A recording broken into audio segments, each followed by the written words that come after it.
cultural heritage is not limited to monuments and collections of objects. It also includes traditions, beliefs, and practices that have been inherited and transmitted from one generation to another.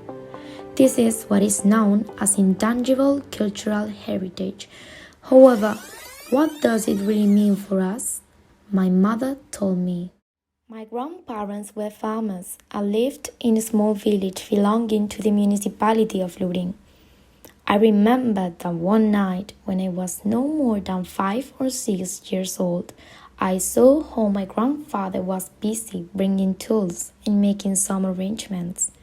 He placed something I had never seen before in the corner of the room.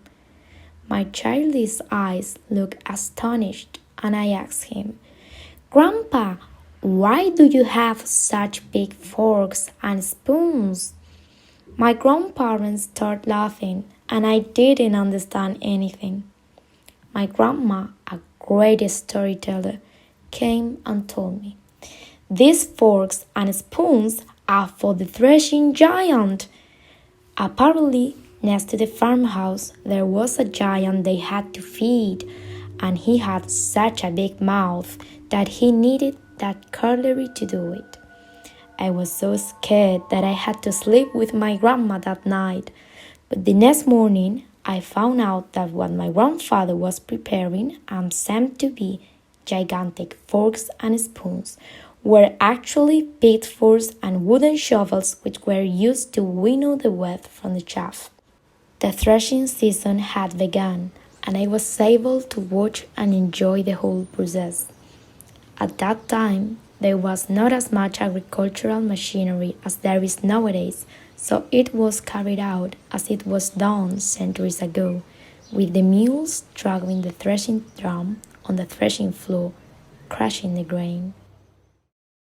To me, intangible cultural heritage means our techniques and knowledge, our trades and skills, the threshing trade, the green fields and the crops, my small village and its few but valuable people, the stories and tales, 3 generations sitting together or listening attentively to each other.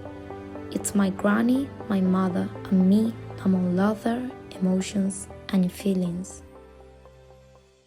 And for you, what it is?